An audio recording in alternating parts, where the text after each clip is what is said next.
Olá pessoal, como vocês estão? Espero que estejam todos bem. Então vamos aí para a nossa 10ª e última PNP, hein, gente? Então foi bastante corrido, bastante sofrido, mas eu acredito que a gente tenha conseguido fazer um trabalho aí bem bacana. Fico aguardando também sempre, né, os feedbacks de vocês aí no final das APNPs, para poder eu ter um panorama e poder saber o que precisa mudar, o que não precisa. Mas no caso da aula de hoje, vamos para a aula, né, tentando sempre manter aquela dinâmica do vídeo. O tema é relações e funções, tá, gente? Então o que a gente fez, né? Essa disciplina a gente começou aprendendo, né, discutindo conceitualmente, né, e com alguns exemplos, o que era a demonstração, e a gente começou a usar, né, essas técnicas de demonstração para construir um pouquinho da teoria de conjuntos, tá? E aí, naturalmente, para a gente poder falar um pouco de teoria de conjuntos, a gente precisa falar de relações, precisa falar de funções, dentre outras coisas. Então vamos lá, né? Primeiro discutindo aí o que é uma relação. Da onde é que vai surgir a ideia da relação, né? Na última PNP, a gente falou aí bastante sobre produto cartesiano. Então, a partir desse conceito de produto cartesiano, a gente vai construir a ideia da relação entre dois conjuntos. A relação, falando mais precisamente, que a gente vai fazer é o que a gente chama de relação binária, tá? Então, assim, né? Como é que a gente pode definir? Eu coloquei uma definição semi-formal, mas na verdade a ideia é: você tem dois conjuntos, você constrói o produto cartesiano entre eles, e aí qualquer subconjunto do produto cartesiano é o que a gente chama de relação, tá? Então vocês podem fazer diretamente o link com o que vocês ensinam, né? Ou que aprenderam no ensino fundamental quando falo de relação, porque a ideia é exatamente a mesma, tá? Então, assim, eu pego o produto cartesiano, qualquer subconjunto do produto cartesiano é o que eu vou chamar de relação. Então, se você for parar para pensar, se você constrói o conjunto das partes de um produto cartesiano, você tem aí todas as relações possíveis, relações binárias, né, como a gente está falando. Colocando aqui alguns exemplos, então eu coloquei aqui, né, o primeiro que é a relação vazia, ou o produto cartesiano todo, eu vou chamar essas duas relações triviais, tá? Porque tanto vazio como o todo são subconjuntos do produto cartesiano. E aí alguns exemplos um pouco menos triviais, né? Mas que são bastante importantes, até para vocês já irem se habituando com esses conceitos, né? Então eu peguei um conjunto A qualquer, e aí eu peguei assim, ó, seja R o conjunto de todos os pares ordenados A e B de A cartesiano A, beleza? Então eu estou fazendo o produto cartesiano de um conjunto com ele mesmo, tais que A é igual a B. Então eu estou pegando todos os pares ordenados em que as duas coordenadas elas são iguais. Essa relação, isso primeiro, né, constrói uma relação, e essa relação é a relação de igualdade entre os elementos de A. Isso a princípio é bem simples, mas dá para a gente poder explorar e expandir, né, essa ideia mais para frente. E aí peguei de novo, né, seja R o conjunto de todos os pares ordenados AX, beleza? De A cartesiano partes de A. Então o Azinho, né, ele é um elemento do meu conjunto A, e o X ele é um elemento do conjunto das partes de A, ou seja, ele é um subconjunto do meu A grande, tais que Azinho pertence a X, beleza?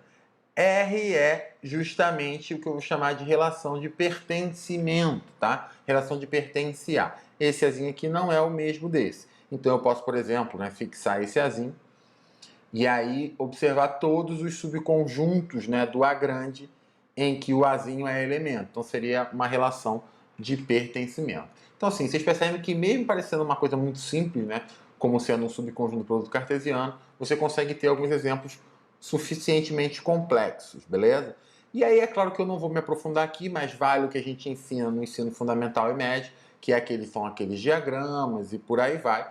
Mas aqui eu vou considerar que você já tem alguma noção em relação a isso. Se não tem, fica a sugestão de vocês assistirem aí um vídeo de relações e funções focado no ensino fundamental e médio, para poder ter aí essa referência, beleza? E aí também vou introduzir uma ideia que, essa ideia de domínio e imagem, ela pode ser introduzida basicamente quando a gente falar de função, mas eu gosto também de falar disso quando está falando de relação. E o que é importante? Aqui eu estou falando de domínio e de imagem, tá? Eu não estou falando de domínio e de contradomínio. Lembrando que o conjunto imagem ele é um subconjunto do contradomínio. E aí, no caso, né, quem é que eu estou definindo aí como sendo domínio e sendo imagem, né? Primeiro, o domínio ele é um subconjunto do A, né, já que essa relação ela é do produto cartesiano entre A e B. O domínio ele é um subconjunto do A e o contradomínio ele é um subconjunto do B. Então, quem é que vai ser o domínio dessa relação, né? Vão ser todos os elementos de A, tais que, para algum elemento de B, um par ordenado em que ele aparece pertence à minha relação. Então, assim, qual que é a ideia, né? Um elemento de A vai ser do domínio quando algum par ordenado, pelo menos um, né, em que esse elemento de A aparecer, for um dos pares ordenados da relação. Isso é um ponto muito importante, tá? Porque a relação ela é um conjunto de pares ordenados.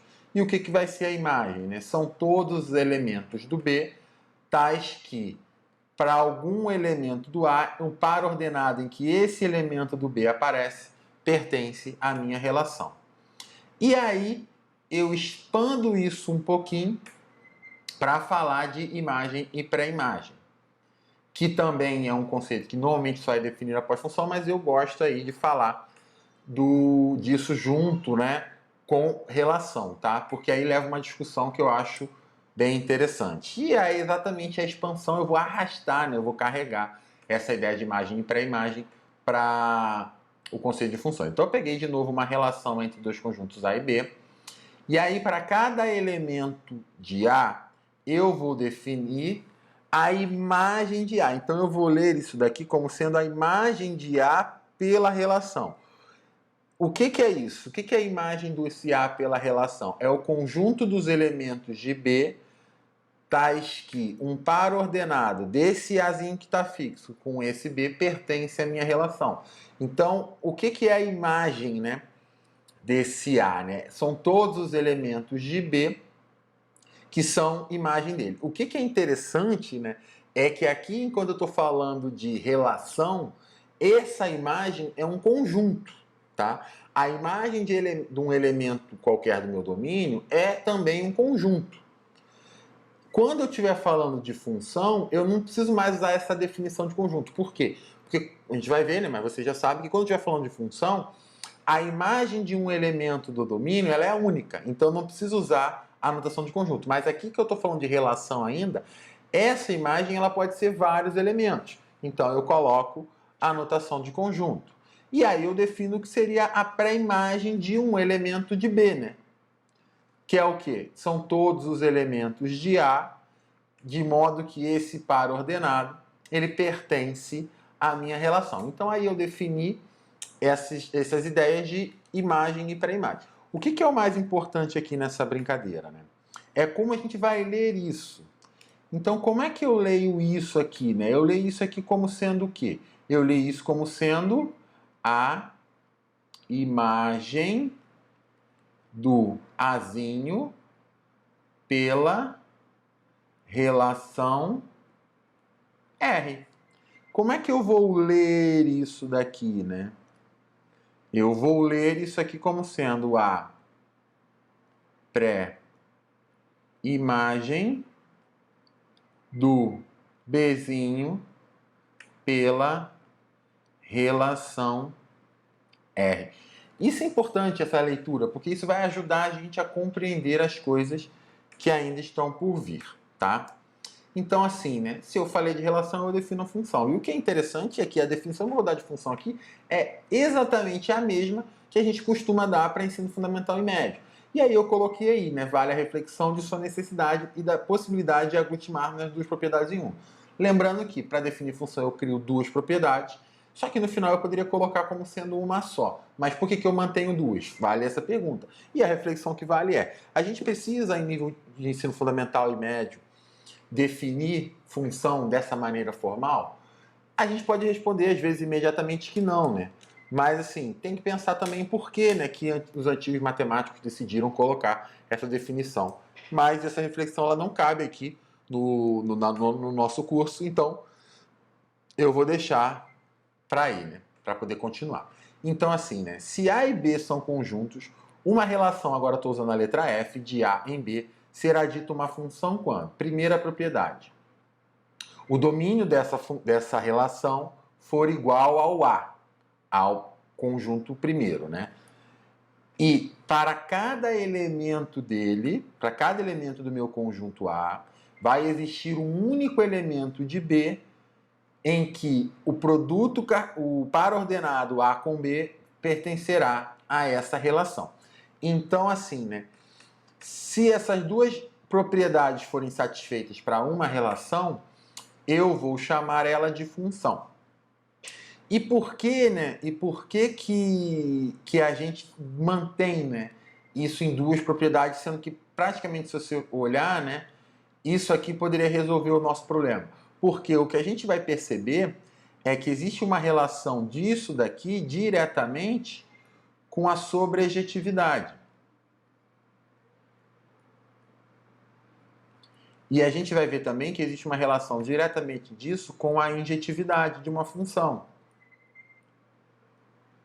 Então, como a sobrejetividade e a injetividade elas são conceitos diferentes e separados, eu prefiro manter aqui para não perder essa possibilidade aí dessa relação da primeira propriedade com a sobrejetividade, da segunda propriedade com a injetividade. E aí eu introduzo o conceito que vocês já conhecem, é que o B ele é o que eu vou chamar de contradomínio. E, obviamente, a imagem dessa função vai ser um subconjunto desse contradomínio. E agora, a partir de agora, eu vou usar essa notação aqui, que é uma função f de A em B.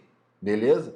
Por mais que essa função ela não deixe de ser uma relação, e por ser uma relação ela se mantenha um subconjunto do produto cartesiano, eu agora vou escrever isso porque a ideia, né, da função ela é muito ligada também nesse sentido, não só como objeto matemático, mas também no sentido de você estar pegando os elementos de um conjunto e ligando os elementos de um outro conjunto. Tá? E alguns exemplos de função, eu vou colocar aqui alguns exemplos um pouco menos óbvios, né, mas que são importantes. Então, assim, a própria relação de igualdade, eu consigo construir ela numa função e eu vou chamar essa função de função identidade. Então, o que vai ser a função identidade? Que vai ser a função que leva cada cara nele mesmo. O que é importante também a gente marcar aqui é que agora eu estou falando de função de uma maneira ampla, tá? E a gente é muito acostumado, isso culpa do ensino médio, de pensar em função sempre em funções reais. De domínio como subconjuntos reais e quanto domínio como sendo subconjuntos reais. E uma lei que é normalmente uma equação cartesiana.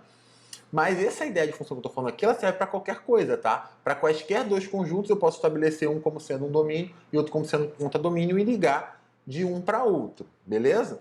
E aí eu peguei aqui um outro exemplo de função que leva, né, do produto cartesiano no A, onde a imagem de cada par ordenado do produto cartesiano vai ser a primeira coordenada.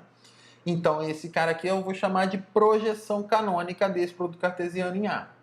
Se eu pego, né, que levo cada par ordenado na segunda coordenada, vai ser a projeção canônica do produto cartesiano em B. Então, se eu tenho um par ordenado, eu posso projetar tanto no A quanto no B. Eu também não vou entrar aí muito no mérito de explicar e conceitualmente essa função, tá? Os exercícios já vão fazer vocês pensarem bastante sobre as funções e por aí vai. E aí, né, se A é um subconjunto de um conjunto B, a função característica de A é definida como? Então aqui, né, tá vendo? Essa notação aqui é muito comum para a função característica. Como aqui é a característica de A, né, eu poderia, por exemplo, escrever, é muito comum escrever assim, né? Função característica de A. E como é que é essa função característica, né? Que vai levar cada elemento do B no 0 ou no 1. E assim, se um elemento do B pertence ao conjunto A, eu levo ele no 1. Se o elemento do B não pertence ao conjunto A, eu levo ele no 0. Então, a partir daí, eu construo a função característica do A. E aí eu percebo que para cada subconjunto de B, eu posso construir uma função característica. E isso aí também pode ser expandida, essa ideia. Tá? E a gente vai falar num assunto que é importantíssimo, né? Muito que tem no ensino fundamental também, no ensino médio. E para a gente vai ser fundamental, porque tem vários exercícios para a gente fazer sobre isso, né? Então, o que eu vou definir, né? Eu vou definir o que significa uma função. Primeiro, são funções. Ser injetiva e ser sobrejetiva. E aí é importante também destacar aquilo que eu falei, né? De que a sobrejetividade ela é ligada com a primeira propriedade para definir função e a injetividade ela é ligada com a segunda propriedade para definir função. Então, o que significa dizer que uma função é injetiva? Eu posso definir dessa maneira, não é a única definição, mas posso definir como sendo que se dois elementos do domínio têm a mesma imagem, então eles são o mesmo elemento. Isso aí é um ponto importante. E a sobrejetividade, né?